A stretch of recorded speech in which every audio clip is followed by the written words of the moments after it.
All right, everyone. Welcome back once again to the 10th episode of Diggie A-2. Man, this is crazy. Like, I cannot believe we've gotten this far in the season.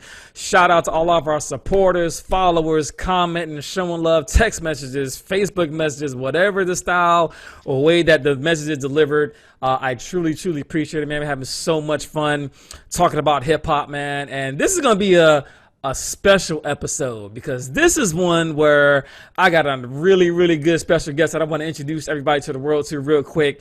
So I've known this man my entire life, and this man has been with me ride or die since the beginning of time.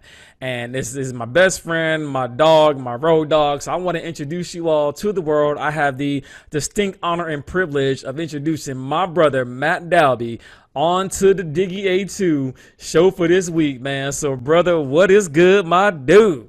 Man, hey, it's an honor, bruh. It's an honor. Everything's good, man. Like I said, man, I'm so like ecstatic, happy. I don't even know the words, and I ain't down with these Walt Disney tender moments, but uh, hey, hey, we never been like that, but no, man, just from growing up, man, I knew this is something you always wanted to do. And I'm just happy now that you put yourself on the grind and you're doing it, man. So hey, like that's a salute to you, dog, man. I'm proud of you, man. Much love, man. I appreciate it, dude. But yeah, this is a special episode, you guys. So you got the brothers Dalby on here. This is the Dalby connection doing the episode. And matter of fact, we're showcasing on this episode Whodini, and we both grew up on Whodini. So I'm so excited to talk about Whodini, their importance to hip hop, what their contributions are to hip hop. Lots of cool little nicks and knacks and things that people may not know about Whodini, the group themselves. But so I'm gonna roll the tape here with some short accolades, and Whodini is one of the godfathers in a sense of merging hip hop and R&B. They were really good about it. They were masters at using sound and ability with storytelling and music. And one of the things, or one of their greatest achievements rather, was they have the very first hip hop directed video called Mr. Magic. So if you all have seen that video, Mr. Magic, right? So man, it's kind of bugged out, man. The girl falls on the floor in front of the escalator, and it's cheesy as hell, man. But it's a cool little video, you know what I mean, to introduce hip hop. And one of the biggest things that they were honored with was around, I think it was 2007 or 8. They were honored at the VH1 Hip Hop Honors Awards for Lifetime Achievement. So they do have that as an honor. And the group itself was three dudes from Brooklyn, New York: Rapper John Lil, Ecstasy, and Grandmaster D. Ooh wee, yeah, dude, yeah, them dudes was Whodini. And so shout out to you, man, for being on this week, man. We're about to have a lot of fun. So real quick, man, before we start, what's your favorite Whodini song, man? What's your all-time favorite Whodini song? Man, that's tough, man, because I'm a huge Houdini fan, so that's tough. Um, but I love One Love. But if I have to say my all-time favorite, it's gotta be Funky Beat, Funky Beat, cause okay, yeah, okay, because okay. that's the one, and you know how it was, man, riding pops, you know, the gray mobile, the Cutlass Supreme 85 Oldsmobile, man. So I remember him playing. I just remember he used to take us to school every day, so I Yeah, remember him yeah, he playing did, no that. doubt. And I just remember like the last part. That's all I remember is like ooh wee, man. I was like, man, what is this, man? And that's when I just fell in love with Houdini and hip hop. And he was like, it was like born and raised in the streets of Brooklyn. There's three of Yeah, us, boss, and we're and all all good good looking. looking, yeah. Yeah, man. I was like, man, because I had Reggie Redmond, man. It was three of us, man. Hey, Yeah, so yeah. man, so Funky Beat by far is my favorite That's Houdini what's song up, man. by That's what's far, up. by No far. doubt, man. No doubt. And then for the fans that are watching us this week, they had 4 albums in the '80s: self-titled Whodini, Hmm. Escape, Back in Black, Open Sesame. But Escape was their biggest album. Their Yep. only platinum album was Yep. Escape. Lots of good songs off of that album. Actually, their body of work in the '80s is pretty solid It is. compared to some of the other artists that I featured so far. But 4 solid albums, lots of good sales. And then as you transition into the '90s, just like some of the other hip hop heads that we've seen so far this season kind of fell off because the '90s was a huge shift in sound. But their impact is solidified. That's why they're on season 1. So we're just gonna jump right into this discussion, Matt. And one of the first things that I thought about this week, building up to Whodini, was Whodini was, as I mentioned earlier, really good about merging hip hop and R&B. So what is your take on that? Like, what is your understanding of hip hop and R&B when it comes to Whodini? Where, you know, like, what are some of the things that they bridge those two genres of music? Because not a lot of people are really doing that, you know, in the 80s. So my interpretation was, and you know, like I always tell you, you the historian of the family with the hip hop, man. So I'm just a fan. So for me, how they merge it, because you know, I'm a huge R&B fan. Like R&B is my number one genre. So Houdini, to me, they combine it was just more their sound. Their sound made you want to get out, even say the lyrics of the rap, but also dance to the beat. Yeah, So they were the first one, because in my mind, like LL Cool J had some great songs, but they weren't like, hey, I'm gonna get up and dance to this. yeah, It's more like, let me just sit in my car and rock this out. yeah, Houdini made you want to get out and dance, like you have Funky Beat or the Freaks Come Out at Night. I mean, like I told you earlier, I remember dancing that in the clubs in my 20s. So, and that came out in the 80s. yeah, So yeah, that's how long lasting and still relevant their music. They're like, that's not even their music, their sound is, because yeah, you can. They were, to me, they were the party music. They were yeah. like R&B party with just some lyrics. Yeah, and So, speaking of the party, like I don't know if you remember when they went on tour, man. Yo, mm, yo, some yeah, of their tours, yeah.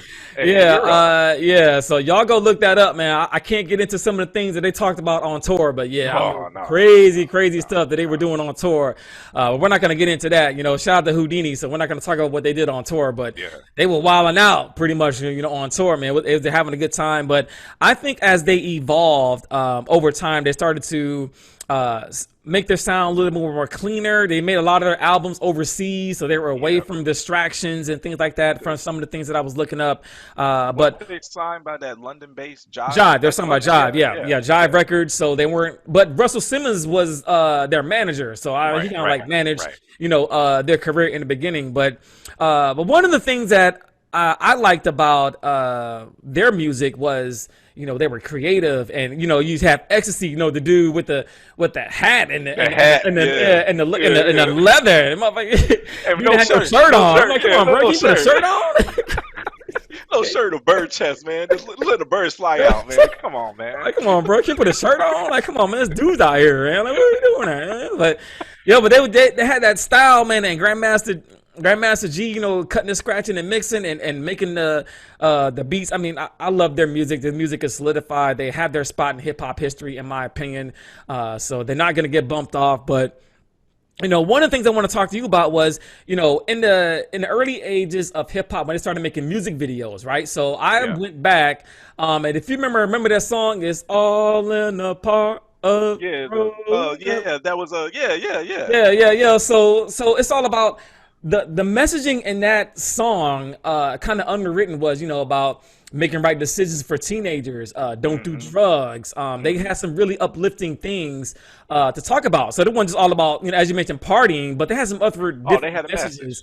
They Yeah, had a they have message. messages in their lyrics as well too. So matter of fact, in the video, if you all go back and watch the video, they got Lawrence Fishburne in the video, right? And Lawrence Yeah, it Fishburne is a did. drug dealer, man. Like, come on, It man. did. Like, really, you couldn't get over the Like, road, dog. Like, hey, hey, that was his D cover, man. That was his practice for D cover. That's all it was. Lawrence Fishburne in the video, Cole from Martin's in the video. I Yeah, mean, he like, is. yeah, it's Yep. like, come on, man. Like, like, come on, man. Like, for real, this is what we doing now. But I like the way that they were. And matter of fact, in one of their other videos, I don't know if it's Freeze. I think it's Freeze Come Out at Night. Malcolm Jamal Warner was in one of their videos dancing and stuff too. I don't know if it's Freeze Come Out at Night, but it's No, one of their videos cause that he's dancing in the beginning of the video too. So that might have they been Funky Beat. That might have been Funky it Beat. might have been Funky Beat. Yeah, I think you're Yeah, right. Actually, yeah, it might because have been Jermaine Funky Beat, Dupri but. was in Freaks Come Out at Night too, I think. Yeah, yeah, Yeah, and yeah. and I like the way that as they started to become, more famous, they started to go back and, it's kind of like a time capsule of the 80s. Everyone that was kind of blowing up, and Lawrence Fishburne, an excellent actor, getting his first kind of Yeah, few roles in yeah. music videos. And the guy that played, I want to say Giancarlo Garciano, I think is what his name is. But basically, Big Brother Almighty, you Oh, know what yeah, I mean? yeah, yeah, Yeah. yeah. He was the one in the videos too. He's That's in the right. video too, man. Yeah. Yeah, he in the video too. So it was just cool to kind of check that out and relive all those times, man. Man, going back and listening to good music.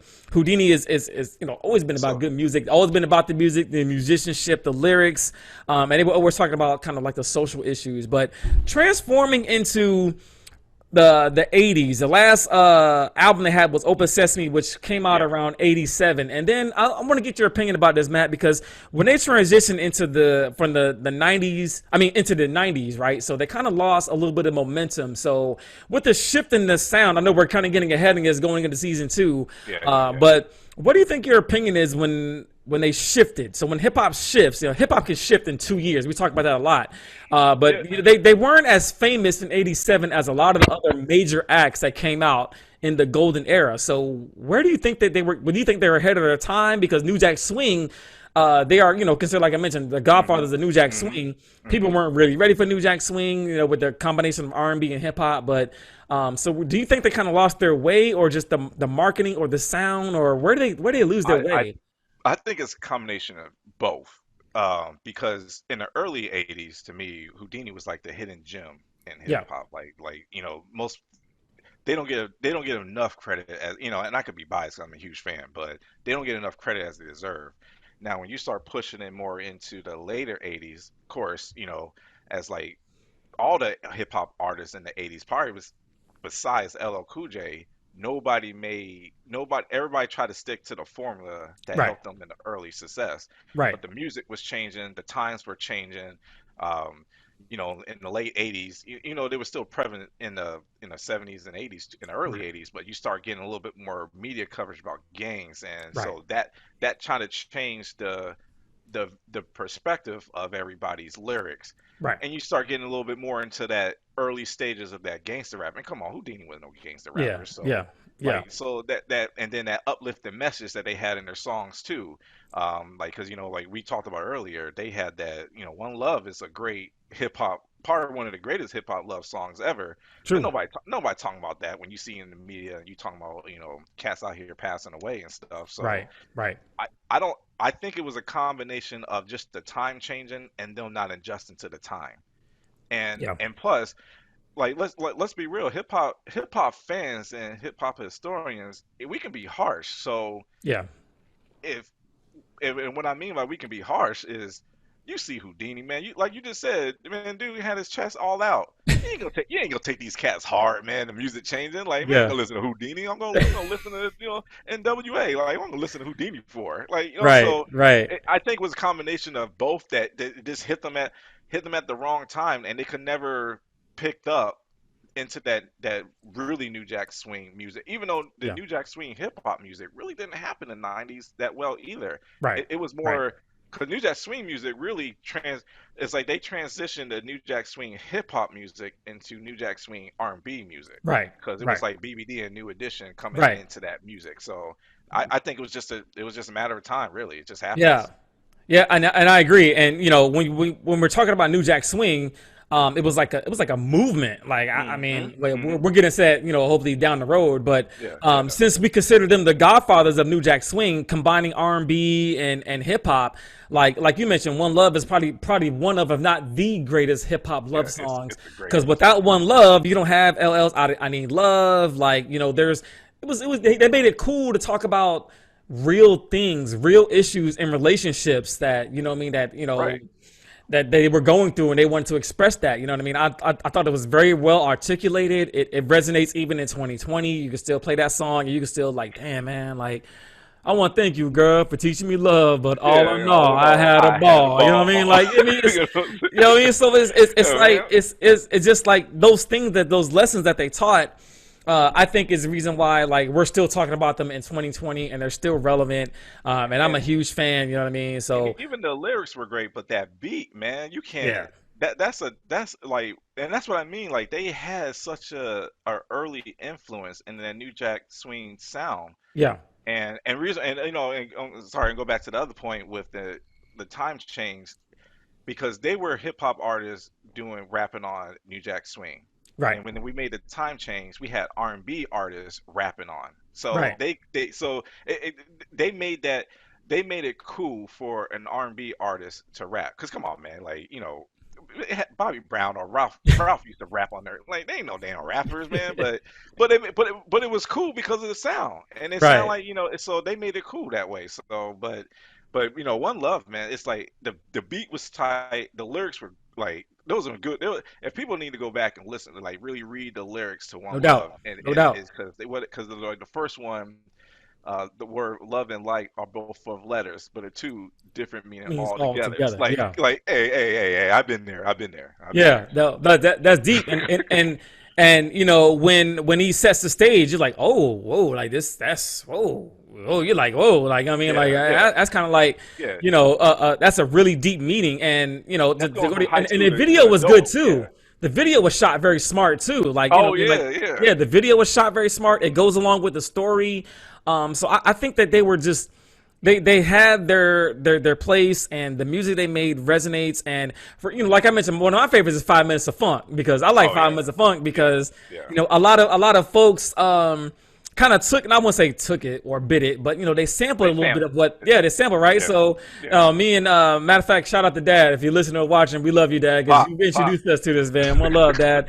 But when I listened to 5 Minutes of Funk, I mean, he's like, to the bottom to the top, top to the bottom, Bottom. yo, get it weird, bottom still got him. Bottom. And that reminds me of Tracy Lee and the many faces of Tracy Oh Lee, yeah, right? he So did do Tracy that. Yep, Lee, he did. later on in hip hop, he sampled that little chord beat, but it Yeah, all resonates and pays homage back to Whodini. I mean, rightfully so. I mean, I know we right. keep harping on it and harping on it, but they They are gotta they be one of the most sample sample hip hop groups Yeah, like yeah. I from the think I '80s want to say ever. "One Love" is one of the most sampled hip hop It's songs. I gotta mean, be, yeah. I cause mean, so many songs have come from that. That one song itself. But to close things out, Matt, I just want to think of uh, how Houdini is, how Houdini would have not really fitted into today's hip hop, but do you think their music could have translated into today's hip hop? And what I mean by that is, now it's we got the Drakes yeah, and we yep. have the guys talking about life and love, but none of that would have existed if it wasn't for Houdini. So I want to get your final thoughts on this before we start closing things out. Is what are your final thoughts on Houdini and their impact in hip hop? And now, and on top of that, the second part of it will be, how do you think that their DNA strands, in a sense, you know what I mean, is in today's Okay. music? So to me, their hip hop and their impact on hip hop is basically they introduce fun and it's okay to dance to rap songs. Yeah, Like and I'm not saying they're the first ones because African Bada, you can go, I remember the Pops talking about clubs they had playing hip hop songs people dancing to, but Houdini right. made it, they made it okay, and they had the videos, so they made it okay, and you saw that they had because Funky Beat was a that video actually was a concert that they Concert, yeah. did, Fact, so fact, fact. so they made it cool, so their impact it's almost like you go from Houdini and you go to Hammer to making Right. it fun to dance on the hip hop. Yeah. And then their sound, like I can't stress that enough. Is their sound what made the '90s R&B sound to me Yeah. because of Yeah. that New Jack Swing movement. So I think their impact in hip hop in the '80s is got to be solidified because they made it to me they brought in the brand because Yeah. like I can talk to a lot of my friends who are not hip hop fans, Right. but they know Freaks come out at night. Right. You know what I mean? Because Yeah. they reheard in the club. So Yeah. Yeah. or they know the beat from One Love. It may not been the song, but like, hey man, that got sampled from Houdini. So Right. their Right. impact is solidified. Now it's interesting you said how it transitioned into today's music. I actually think they would have been bigger today than they were in the '80s because of Interesting. their Okay. sound. Okay. Because Okay. because now to me and this is my personal opinion. Right. Yeah. Yeah. Lyrics aren't the same anymore. Whodini had good lyrics, but they weren't great. Like let's be real, they weren't great. They ain't Right. gonna make you sit there and hey, Yeah. I I'm need really to think about rewind it. that. Yeah. Yeah, Yeah. yeah, yeah. They ain't gonna let you do that. Yeah. So now you can get away with that Yeah. because they have the beat. People still love a song to dance to. They had some lyrics that you can repeat that you remember, and it's like, okay, that's pretty cool. They said that. Yeah. So today, I really think they would have been bigger than they were in the '80s because Yeah. they were about fun and it was about Yeah. fun music, and they had better beats too. So Yeah, yeah, and to go right into your point, Matt, this third half of the season one is all about fun. Like if you look at some of the artists that we're gonna do, Two Live Crew next week. We're gonna do Salt and Pepper. We're gonna do Kid and Play. Those cats were all about having fun, and so was Whodini too. You know what I mean? Houdini influenced them to say, hey, I can do that. That's fun. I can do Yeah, that. So exactly, and that's where I think that once like I mentioned, hip hop shifted into the '90s, and then it was about gangster rap, and stuff wasn't cool no more. We get all that, but it was fun in the '80s. It was funky, but we gotta start wrapping things up, man. So, man, it's been a blast, my dude. Thank you for spending your time. To all the fans out there that are watching this on Tuesday, hope you all had a great, happy 4th of July to all of you. But it's time for some shout outs, man. So, who are you shouting out this week, my brother? all right, first shout out is to my big brother. Even though everybody don't think this is my big brother, this is my big brother. I've been this cat known me all my life, been there for me all my life. There's nothing I can say. Again, another Walt Disney 10 moment, but there's nothing I can't say. Like when I tell everybody, I try to strive to be like Rob. I don't joke by that. I try to strive to be like my big brother. So Oh man, shout out to you, man. Uh, Special shout outs to Uncle Ed. His birthday's tomorrow. So if you watch this, Uncle Ed, hey, happy birthday, Happy man. birthday, Uncle Ed, no doubt. Shout out to my Izzy girl, Izzy Slim Dalby. I love you to death. My boy Isaiah Rodrigo, Zeke Dalby. yeah, his name Rodrigo, man, Rodrigo. And then my beautiful, ever supporting wife Joelle. Hey, keep doing like the juvenile song, bat that ass up. You know what I'm saying? It's a kids, it's a family show, man. It's a family show. My bad. Yeah, scratch that. But no, man, and and a special shout out to a heavenly shout out to two heavenly shout outs to Phil. It was Phil's Kabibi's No doubt. birthday on June 30th. Hey, man, shout out to you. One love, Great one to love, you, Phil. partner. No doubt. And heavenly shout out to my wife's father, Bruce Baptist. His birthday is actually on the 4th. So, hey, shout out to you too, sir. Shout out to Bruce, man. Bruce was an awesome guy. Thank you he was an awesome guy, man. But my shout outs are super simple, to the point, short. I have one particular shout out. So I have a shout out for Sadie Dipman. Sadie, if you are watching or your mom is watching, shout out to you. She has here in the city of Leavenworth, Kansas. She is an incoming senior. Check this out, Matt. She's an incoming senior, and she is in the community getting everybody involved. She had an event on June 20th called Power in the Communities. This is her t-shirt right here. So here's her t-shirt. She made t-shirts and everything. So, hey, look, straight up. And Sadie came to the house this week, and I want to shout out to you, Sadie, because I get inspired by young people getting out there, grinding, doing it, getting out there, getting the message out there. You know what I mean? And this is an incoming senior, which means she's only 17 years old out there in the community, putting everybody together, putting on this great event that happened on the 20th. We couldn't go for whatever reason, but we did fund. We did send some money to support because we couldn't be there in person. But shout out to you, Sadie. You are a young general, ma, and I want to push you forward, and I want to shout you out this week. And then, Matt, hold your glass up, man. We're going to shout out, give one drink to Aramis one time, my boy up in heaven that's watching us, pushing us forward, man. And that's all we got for the week, man. So next week, 2 Live Crew. We're going to talk about Luke Skywalker and the crazy stuff that he did, but also the impact that he did as well, too. So once again, shout out to you, Matt. Shout out to everybody, all the followers and fans, and shout out to hip hop. All right, y'all take it easy. One love.